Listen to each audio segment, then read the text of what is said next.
Tonight we're going to be making low-carb crustless taco pie. It comes from the website simplysohealthy.com. I'm just changing up a few things. I am using ground chicken because David likes taco meat with chicken, and he picked up a couple packs when we went to the store the other week to have in the freezer. So I thought, well, since I'm making taco pie, we'll just go ahead and use it for that, since that's like what he likes. I've already fried it. We didn't need to go through all that. We're just going to add 1 packet of taco seasoning. Oh, Lord. What did they put this stuff together with? Am I the only one that can't open them?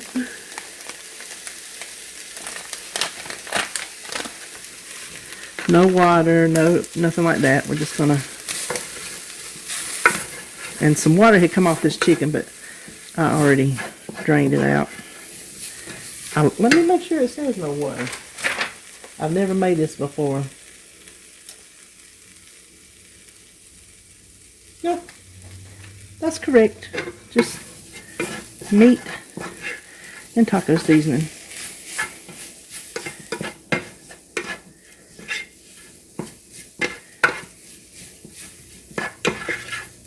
Kind of looks like Cajun popcorn. Now we're just supposed to set that aside, so let's just put that back there and let me pull y'all over here. Now we will mix up the part that makes it the pie. So I have 4 eggs. I've already beaten 4 eggs.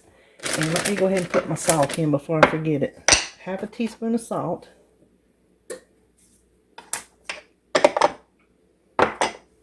I'm just using regular half and half. You can use fat-free. Run it through the recipe builder, see if the points change. The points with regular half and half is not bad at all if you don't have the fat-free. Now this recipe also calls for salsa, but we're just not big fans of salsa, so I'm leaving that out. Then we need a cup of Mexican blend cheese. I'm using the Fiesta blend from Walmart. It's the reduced fat because, like I even said in my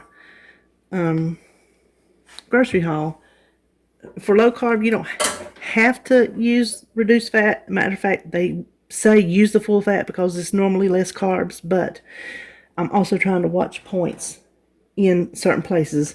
Like the half and half is not enough to for me to worry about. But the cheese, I'll trade off here and there. So anyway, we need a cup of that. We're going to put 3/4 of it in the egg mix right here. And then 3 sliced up green onions, and you can tell they were little. They were little. Now, stir that together. I believe this is going to be good.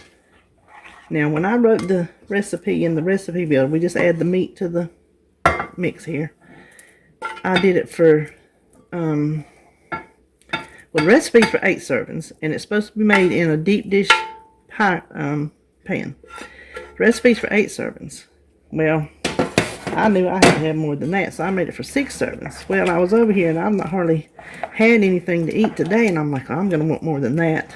So I fixed it for 4 servings. Well, guess what? It's only 2 points difference. I'll show you at the end. My paper's over here. That looks good. Now, I do not feel like digging out my deep dish pie plate, so I'm just using this. I think it's maybe a 2-quart, 1.5 to 2-quart square Corningware dish, and I think it'll be perfectly fine. So, ooh, let me set that on that hot burner. So let's spread that around. Boy, this looks good already. I hope I hit on something. And then the other 1/4 cup of the cheese just sprinkled around the top. Now this goes in a preheated 350-degree oven for, it says, about 35 minutes. So we'll be back when it's done.